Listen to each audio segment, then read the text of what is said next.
চমৎকার স্বাদের এই বাটা দিয়ে পোলাও খাওয়া এটা একেবারে নিতান্তই আমার নিজস্ব সিদ্ধান্ত। আমি আপনাদেরকে সব সময় বলি, আমাদের ঘরোয়া রান্নাবান্না, খাওয়া-দাওয়া এসব বাস্তব চিত্রগুলি নিয়ে নতুন একটি পর্ব সাজানোর প্রয়াস করছি। আশা করছি আপনাদের সবার ভালো লাগবে। তাই অনুরোধ রইল পর্বটি প্রথম থেকে শেষ পর্যন্ত দেখুন। নমস্কার, আমি স্বপ্না। দেশ এবং দেশের বাইরে যে যেখান থেকে ভিডিওটি দেখছেন আপনাদের সবাইকে অনেক অনেক শুভেচ্ছা। স্বপ্নাস ব্লগে সবার আমন্ত্রণ। রান্না করব চিকেন ঝাল মাংস পেঁপে আলু দিয়ে। তার জন্য সব রেডি করে নিচ্ছি। মশলাপাতি বেটে রেডি করে নিয়ে তারপরে রান্না বসাবো। রান্নাঘরে আসছি আরও অনেক আগে। সব কিছু রেডি করে নিতে একটু সময়ও লাগছে। পুরো ভিডিওটি আপনাদেরকে দেখাচ্ছি না, শুধু আংশিক দেখাচ্ছি। এটা হলো ধনিয়া বাটা, জিরা আদা বাটা হয়ে গেছে। এখন পেঁয়াজ রসুন বেটে নেব, তারপরে রান্নায় চলে যাব। আপনি যদি আমাদের চ্যানেলে নতুন হয়ে থাকেন, সম্পূর্ণ পর্বটি দেখার পর যদি একটুও ভালো লাগে, আমার অনুরোধ রইল চ্যানেলটি সাবস্ক্রাইব করে আপনার মূল্যবান মন্তব্যটি লিখে জানাবেন। ফেসবুক থেকে ভিডিওটি দেখে থাকলে পেজটি ফলো, লাইক, শেয়ার করে আপনার মূল্যবান মন্তব্যটি লিখে জানাবেন। যে কোনো গঠনমূলক মন্তব্য করতে পারেন, কোনো সমস্যা নেই। আমি আপনাদের সকল মন্তব্যের উত্তর দেব। বেশি করে পেঁয়াজ কুচিয়ে নিয়েছি, অর্ধেকের মতো পেঁয়াজ বেটে নিয়েছি, বাকিটা রেখে দিয়েছি বেরেস্তা তৈরি করার জন্য। বড় সাইজের একটা রসুন খোসা ছাড়িয়ে ধুয়ে নিয়েছি, এখন ছেঁচে বেটে নিচ্ছি।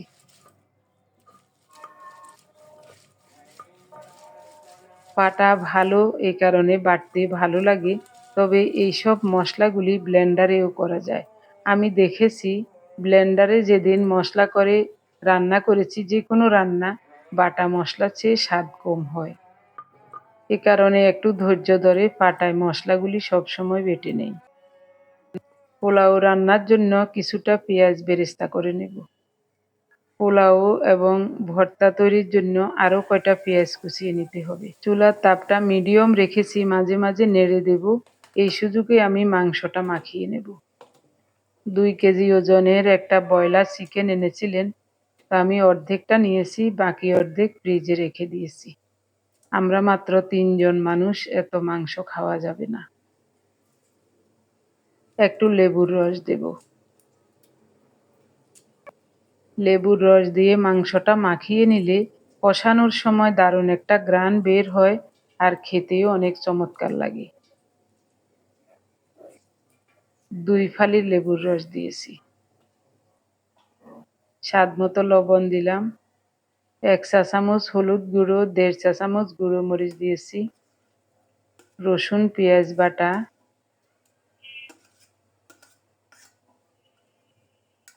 আদা বাটা দেব। অল্প একটু পোলাও রান্নার জন্য রেখে দেব আদা। জিরা বাটা, জিরা বাটাও একটু পোলাও রান্নার জন্য রেখে দিয়েছি।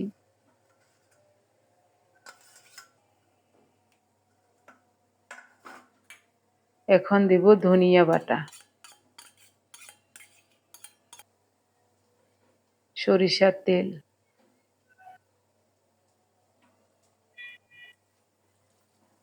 সব মিলিয়ে ভালো করে মাখিয়ে নেব। আমরা সবাই জানি ব্রয়লার চিকেন স্বাস্থ্যের জন্য তেমন ভালো নয়, জেনেও আমরা কিন্তু অনেকেই এই মাংসটা খাই। আমার কাছে মাংস বেশি ভালো লাগে না, মাংস না হলেই আমি খুশি। কিন্তু ওরা বাপ বেটা 2 জন সপ্তাহে 1 দিন হলেও একটু মাংস খেতে চায়। তখন তো এই সব মাংস ছাড়া কোনো উপায় নাই।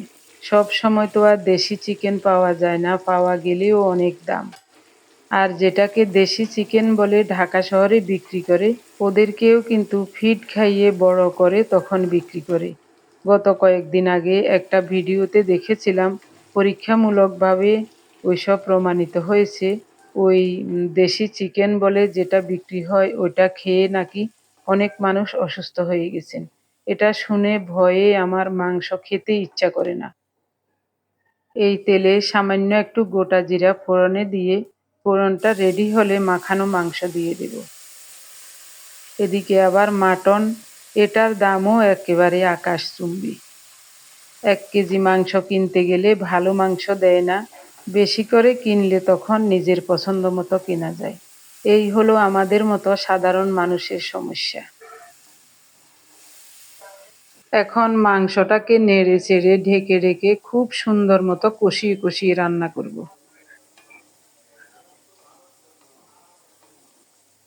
মাংসটাকে ওই চুলায় বসিয়ে দিয়ে এদিকে পোলাওটা বসাবো। পোলাও রান্নার জন্য সরিষার তেল দিয়েছি, সাথে 2 চা চামচ ঘি দিয়েছি, গোটা দারুচিনি, এলাচ আর কুচানো পেঁয়াজ দিয়েছি। সব মিলিয়ে নেড়ে চেড়ে একটু বাদামি করে ভাজা হলে বাটা মশলা দিয়ে দিলাম, আদা এবং জিরা বাটা। এদিকে চাউলগুলো পরিষ্কার করে ধুয়ে জল ঝরিয়ে রেখেছি, দিয়ে দিলাম। এখন চুলার তাপটা কমিয়ে দিয়ে নেড়ে চেড়ে চাউলটাকে ভালো করে কষিয়ে নেব। 3টা কাঁচামরিচও দিয়ে দিলাম। এদিকে খুব সুন্দর মতো চাউলটা ভাজা ভাজা হয়ে গেছে। স্বাদ মতো লবণ দিয়েছি। চাউলের ডাবল জল ফুটতে বসিয়ে দিয়েছি। এরপরে ফোটানো গরম জল দিয়ে দেব। আজ আমাদের ঘরের আতপ চাউল দিয়ে পোলাও রান্না করছি। অনেকদিন পর্যন্ত চিন্তা করছিলাম যে এই সরু আতপ চাউল দিয়ে পোলাও রান্না করব, দেখি কেমন হয়। আজ রান্না করছি, দেখব খাওয়ার সময় দেখতে কেমন লাগে এবং খেতে কেমন লাগে।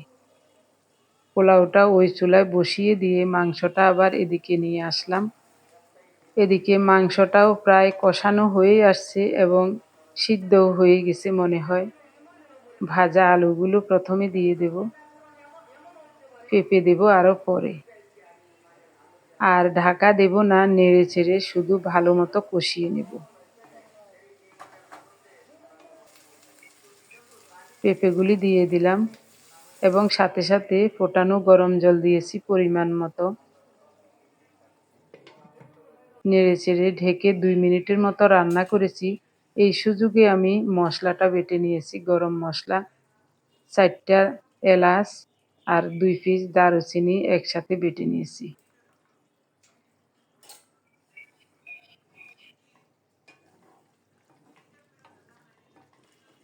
ঝোলটা আর কমাবো না।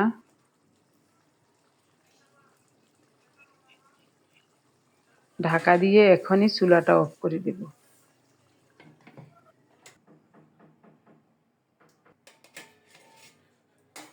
পোলাওর কি অবস্থা দেখি।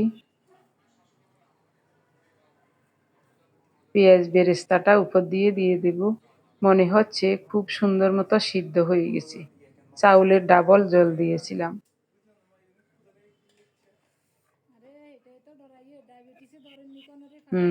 সিদ্ধ হয়েছে, তবে মনে হচ্ছে বেশি সিদ্ধ হয়ে গেছে। ঘরের চাউল আন্দাজ করতে পারি নাই, আর একটু কম দিলে জল ভালো হতো। যাই হোক, রান্না শেষ, পার্থর জন্য বেড়ে নিচ্ছি। আমি জানি এই পোলাও দেখলে পার্থ রাগ হয়ে যাবে। তো আমি অনেকদিন পর্যন্ত ভাবি যে ঘরের চাউল দিয়ে পোলাও রান্না করব, তাই আজ রান্না করলাম। না, ও দেখে বলছে, মা গ্রান তো ভালোই লাগছে, তবে পোলাওর চাউলের যে একটা গ্রান আছে ওই গ্রানটা তো নাই, শুধু ঘিয়ের গ্রান লাগছে। আর পেঁয়াজ বেরেস্তা দিয়েছি, দেখতেও ভালো লাগছে। ও খেয়ে বলেছে খারাপ লাগে নাই, ভালোই লেগেছে, তবে এটা দিয়ে আর কখনো পোলাও রান্না করবেন না। আমি বলছি, বাবা পরীক্ষামূলকভাবে রান্না করলাম, আর কখনোই করব না। আজই প্রথম, আজই শেষ। তবে ভুনা খিচুড়ি রান্না করলে এই চাউল দিয়ে ঠিক আছে। পোলাও রান্না করলে জল কমিয়ে দিতে হবে, তাহলে আমার মনে হয় ঝরঝরে হবে। এরই মধ্যে অনেক অনেক সময় পার হয়ে গেলেও আমাদের জন্য খাবার বেড়ে নিচ্ছি। টেস্ট করে চাইলাম, ঘরের চাইল দিয়ে আনলে কিরকম হয়, কিন্তু সুন্দর হলো না কিনলে।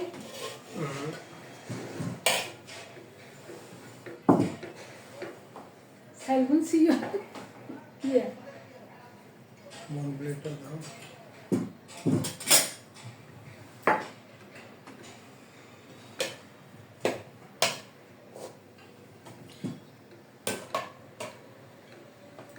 আমার একটা বদ অভ্যাস, গতকাল বাদাম ভর্তা করেছিলাম, খুবই চমৎকার লেগেছে।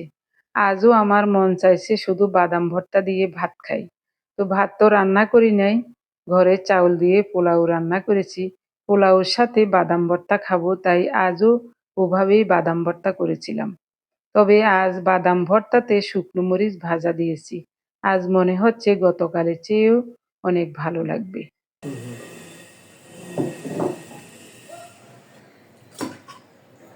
একটু জোল জোল রাখছিলাম, জোল শুকিয়ে গেছে।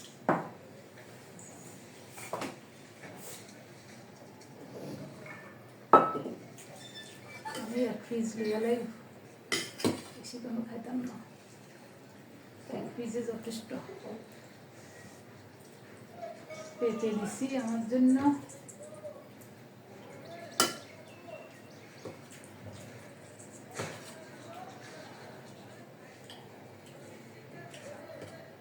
খারাপ লাগে না, খারাপ লাগে না পোলাও পেঁপে একটা দিয়ে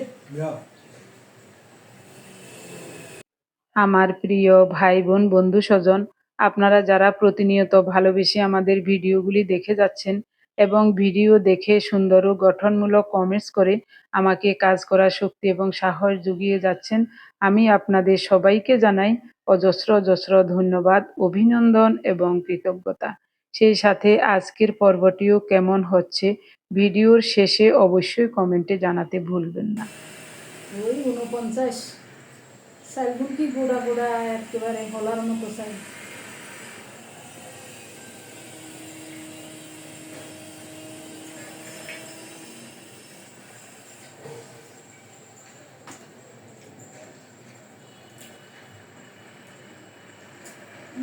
খারাপ কই, ভালোই তো লাগে।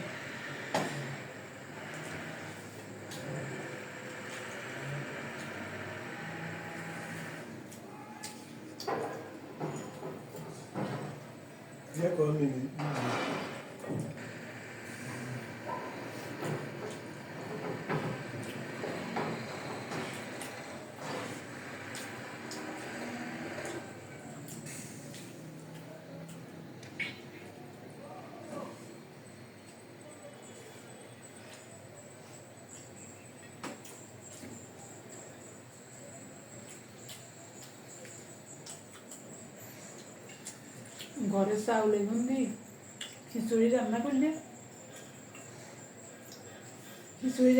ঠিক হইব, পোলাওটা জর্জরে হয় নাই। দিনের বেলায় চারিদিকে প্রচুর শব্দ, চারিদিকে বিল্ডিং এর কাজ চলছে, আর এদিকে রাতের বেলায়ও কুকুরের জন্য শান্তি নাই, সব সময় শব্দ লেগে থাকে। স্বাভাবিকভাবে পোলাওর সাথে বেগুন ভাজা, পটল ভাজা অথবা ইলিশ মাছ ভাজা হলে খুব ভালো লাগে। আমরা কিন্তু বাদাম ভর্তা দিয়ে খাচ্ছি, তবে খুবই চমৎকার লাগছে। ঘরে কোনো অতিথি থাকলে অবশ্য বাদাম ভর্তা করতাম না, ইলিশ মাছ আছে, ইলিশ মাছ ভাজা করতাম বা বেগুন ভাজা করতাম। ভর্তাটাও দারুণ লাগে। আর যেও কাঁচা পেঁয়াজ দিছি, কাঁচা পেঁয়াজ, শুকনো মরিচ ভাজা, কাঁচা মরিচ ভাজা, এসব কারণে।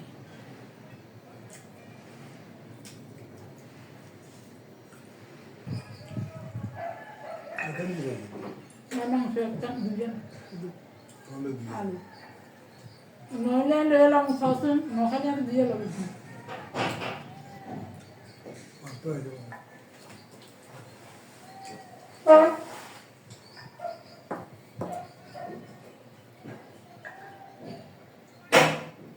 আর ভিতরে যান না, মাংস খাওয়ার জন্য আগ্রহ করে, কিন্তু 1-2 পিসের বেশি খায় না।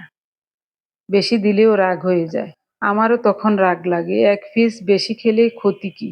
কিন্তু না, খাবে না, 1 পিসের বেশি খাবে না। 2 পিস দিলেও ওটা উঠিয়ে দেবে। তো শুধু 2 পিস মাংস দিয়েছিলাম, 1 পিস আমাকে উঠিয়ে দিল। আমিও 2 পিস নিয়েছি, এটা সহ 3 পিস হবে। আমিও বেশি মাংস খেতে পারি না।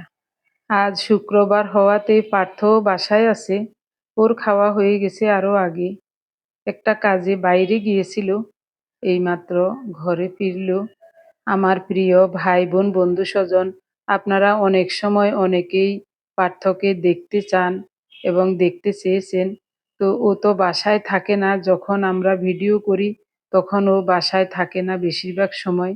আজ শুক্রবার হওয়াতে বাসায় আছে, তাই সামান্য একটু দেখালাম। তো এখনকার দিনের ছেলে মেয়েরা সবাই তো আর এক নয়। আমরা ভিডিওর সামনে খাওয়া দাওয়া করি, আমি কাজকর্ম করি, যে কোনো কিছু আমি আপনাদের সাথে শেয়ার করি, কিন্তু ছেলে মেয়েদের সবার মন তো আর একরকম নয়। এমনিতেই ও আমাকে সব ধরনের সহযোগিতা করে, ভিডিও করা, কিভাবে ভিডিও করব, ভিডিও এডিট করব, কিভাবে ভয়েস দিব, এই ধরনের ব্যাপারে ওর সাথে আলাপ করি। ও সব সময় আমাকে সহযোগিতা করে। আমি তো মোবাইলের কিছুই জানি না। কোনো জায়গায় একটু ঠেকে গেলে ওর জন্য বসে থাকি, ও বাসায় আসলে যখনই বলি সাথে সাথে ওটা সমাধান করে দেয়। আমার নাতি অরিন্দম আর পার্থ আমাকে হাতে ধরে ধরে মোবাইলের অনেক কিছু শিখিয়েছে, কিভাবে ভিডিও করতে হবে, কিভাবে এডিট করতে হবে, আপলোড দিতে হবে, ভয়েস দিতে হবে, এইসব। যেদিন আমার হাতে স্মার্টফোন আসছিল সেদিনও আমি ভাবতে পারি নাই যে ফোনে আমি ভিডিও করব, এটা আপনাদের সাথে শেয়ার করব, এটা কখনোই ভাবতে পারি নাই। সেদিন আমার কাছে ভয় লাগছিল, আর শুধু ভাবছিলাম সারা রাত কিভাবে ওরা এই ফোন চালায়। ফোনে তো কিছুই দেখা যায় না। ফোন আসলে কিভাবে রিসিভ করে, কিভাবে কারো কাছে ফোন দিতে হয়, কিছুই তো দেখা যাচ্ছে না, সব অন্ধকার দেখা যাচ্ছে। পরদিন পার্থকে যখন বললাম, বাবারে এই ফোনটা তুই নিয়ে যা, আমার আগের ফোনে ভালো, আমি এই ফোনে কিছুই করতে পারবো না, আমি তোদের কাছে কলও দিতে পারবো না। ও বলছে, মা সব কিছুই পারবেন, একটু সময়ের ব্যাপার, আপনি সব সময় ফোনে এটা সেটা দেখবেন, আস্তে আস্তে সব শিখে যাবেন। তখন আমি বললাম, জীবনেও আমি পারবো না, তুই এটা নিয়ে যা। সৃষ্টিকর্তার দয়ায় স্মার্টফোন হাতে পাওয়ার 1 মাসের মধ্যেই এই চ্যানেলটা খুলেছি। বাকি গল্প পরে একদিন করব। সবাই ভালো থাকুন, দেখা হবে আগামী পর্বে।